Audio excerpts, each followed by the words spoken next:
Hello, my dear students. This is Juhi Dikshit, your science teacher, signing in with her first presentation for class 8 students. The first chapter of the subject science is crop production and management. Now, I will begin with the presentation with the hope that you will find it informative and insightful.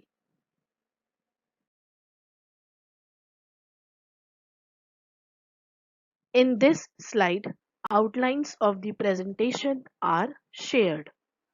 In 1.1, agricultural practices will be discussed, followed by 1.2, basic practices of crop production.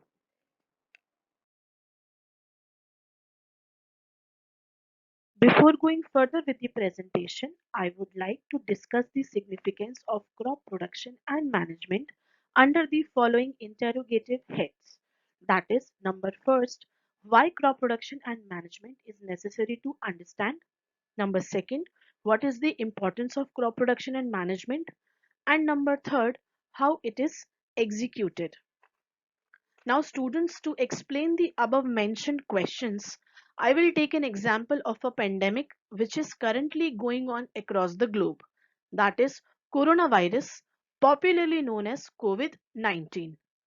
Various repercussions of this pandemic are upon us right now, but the most affecting ones are: number first, regular production of crop. Due to the lockdown, the regular production of crop is affected. Number second, its proper management. And number third, the most important one, uniform distribution amongst the population. As this distribution is disturbed, that is why the chaos or the panic is at its peak. Now, what is the reason behind it? We can see it in a way. We all know plants can make their food for themselves by using photosynthesis process. I hope you know in photosynthesis process, plants as an input take carbon dioxide from various sources including humans, and as an output they exhibit oxygen which is useful for humans. But animals including humans cannot make their own food. So in order to provide food for a large population, number first, regular production has to be necessary. Second, with its proper management, and as well as parallel distribution is also necessary. Now moving on to the next question, what is the importance of crop production and management? We can say it refers to the various processes applied towards its effective cultivation and harvesting of crops, and how all these things can be attained or achieved by using latest technologies and ancient knowledge with proper scheduling and planning.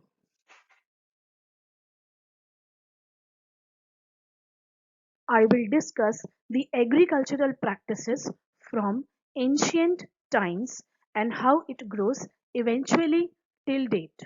Students, as we can see here, two images of nomadic people. Now, nomadic people are those who wander in groups from place to place in search of food and shelter. They ate raw fruits and vegetables and also started hunting animals for food. Later on, they started cultivating lands and producing rice, wheat, and other food crops. And this is how the word agriculture was born.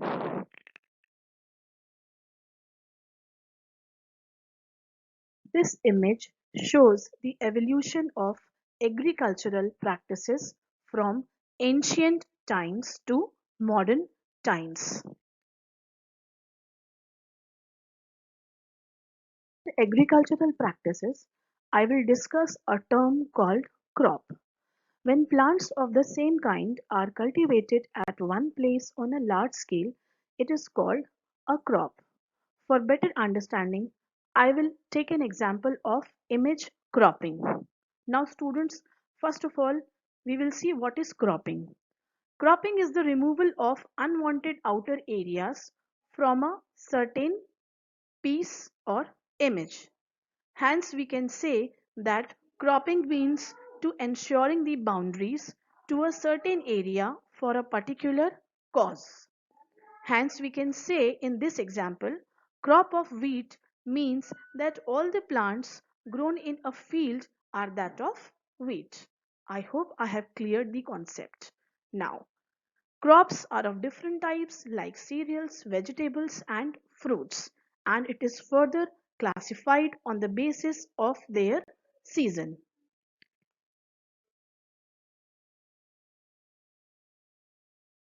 In this slide, I will discuss the classification of crops.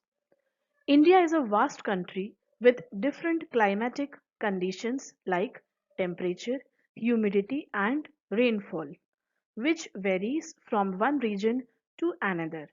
That is why we have huge variety of crops across different parts of the country. Students, despite this diversity, two broad cropping patterns can be identified. These are Kharif crop, Rabi crop. Kharif crops. These are the crops which are usually sown in rainy season, that is from June to September, and are popularly known as Kharif crops. The best examples are paddy, maize, soyabean, groundnut, etc.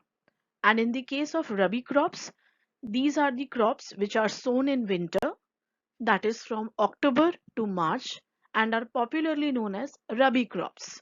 The examples are wheat, gram, pea, mustard, etc.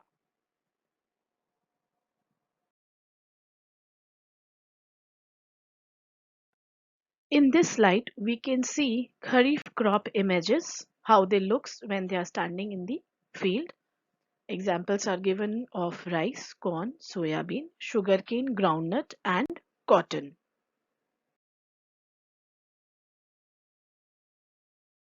Same in the case of Rabi crops, images are given for wheat, oat, chickpea, mustard, almond, and broccoli.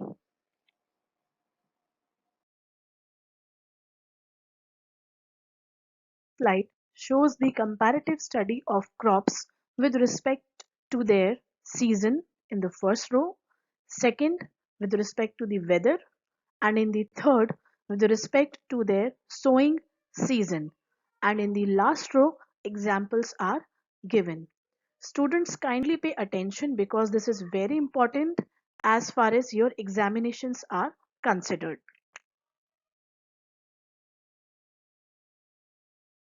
Students, I hope you have found this presentation so far interesting and informative. Now I will get back to you with new presentation in a continued form. Till then, signing out. Be safe and sound, and thank you for listening to the presentation so patiently. Namaste. Bye bye.